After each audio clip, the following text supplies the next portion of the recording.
जय हिंद दोस्तों। One rank one pension को लेकर सुप्रीम कोर्ट के आए अहम फैसले को लेकर इस वीडियो के माध्यम से उसकी जानकारी मैं आप तक पहुंचाने वाला हूं। आइए शुरू करते हैं। केंद्र सरकार ने सुप्रीम कोर्ट को सूचित किया है कि उसने वन रैंक वन पेंशन योजना के तहत सेवानिवृत्त नियमित कैप्टनों की पेंशन में 10% बढ़ोतरी की सिफारिश को स्वीकार न करने का निर्णय लिया है। यह जानकारी अतिरिक्त सॉलिसिटर जनरल ऐश्वर्या भाटी ने सुप्रीम कोर्ट के मुख्य न्यायाधीश संजीव खत्रा, न्यायमूर्ति संजय कुमार और न्यायमूर्ति मनमोहन की पीठ के समक्ष प्रस्तुत की। केंद्र सरकार का रुख। केंद्र ने स्पष्ट रूप से कहा है कि वह 10% पेंशन वृद्धि की सिफारिश को लागू नहीं करेगा। इससे स्पष्ट है कि सुप्रीम कोर्ट के आदेश के बावजूद इस पर कोई ठोस कदम नहीं उठाया गया। सेवानिवृत्त अधिकारियों का पक्ष। सेवानिवृत्त सैन्य अधिकारियों जैसे एम गोपालन नायर ने केंद्र सरकार के इस निर्णय को चुनौती देने की तैयारी शुरू कर दी है।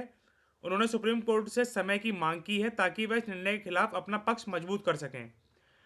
इस मामले में अगली सुनवाई 12 दिसंबर को होगी। सुप्रीम कोर्ट का रुख और केंद्र पर नाराजगी। सुप्रीम कोर्ट ने केंद्र सरकार को पहले इस मामले में 2021 से निर्णय न लेने पर फटकार लगाई थी। 2 लाख रुपए का जुर्माना भी लगाया गया था। कोर्ट ने केंद्र को चेतावनी दी थी कि अगर इस मामले में जल्दी निर्णय नहीं लिया गया तो वह 10% पेंशन वृद्धि का आदेश स्वयं जारी करेगा। वन रैंक वन पेंशन योजना की चुनौतियां और विसंगतियां। योजना का उद्देश्य पूर्व सैनिकों की पेंशन को समान रैंक और सेवा अवधि के अनुसार बराबर करना है। इसे जुलाई 2014 में लागू किया गया था। प्रमुख विसंगतियां। पेंशन तालिका में कैप्टन और मेजर जैसे पदों के लिए सटीक आंकड़ों की कमी। इसका कारण यह है कि न्यूनतम पेंशन योग्य रैंक लेफ्टिनेंट कर्नल मानी जाती है। समाधान के प्रयास।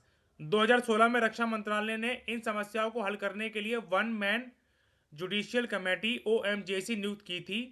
हालांकि मंत्रालय ने ओएमजीसी की सिफारिश पर कोई कार्रवाई नहीं की।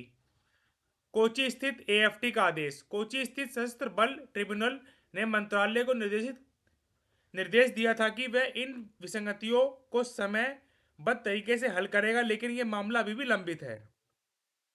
प्रभाव और आगे की राह। सेवानिवृत्त सैनिकों वृद्धि न होने से आर्थिक दबाव बढ़ेगा। यह वन रैंक वन पेंशन के मूल सिद्धांतों के खिलाफ है, जिसका उद्देश्य समानता और न्याय सुनिश्चित करना था। न्यायपालिका की भूमिका। सुप्रीम कोर्ट का हस्तक्षेप सरकार पर दबाव बढ़ा सकता है। अन्य सेवानिवृत्त सैनिकों के लिए ये एक मिसाल बन सकता है। सरकार की जवाबदेही। इस मामले में सुप्रीम कोर्ट का अंतिम निर्णय वन रैंक वन पेंशन योजना में पारदर्शिता और समानता सुनिश्चित करने के लिए महत्वपूर्ण होगा। इससे सरकार की जवाबदेही तय होगी। तो निष्कर्ष क्या निकला है? कुल मिलाकर वन रैंक वन पेंशन योजना के तहत पेंशन में बढ़ोतरी का मामला सिर्फ वित्तीय नहीं है, बल्कि यह पूर्व सैनिकों के सम्मान और अधिकारों से जुड़ा है। सुप्रीम कोर्ट का हस्तक्षेप सरकार को संवेदनशील निर्णय लेने के लिए मजबूर कर सकता है। आगामी 12 दिसंबर की सुनवाई पर सभी की नजरें टिकी हैं, जहां उम्मीद है कि पूर्व सैनिकों के हितों के पक्ष में कोई ठोस निर्णय लिया जाएगा। वन रैंक वन पेंशन का सही कार्यान्वयन केवल पूर्व सैनिकों के लिए ही नहीं, बल्कि पूरे देश की सेना के सम्मान का विषय है।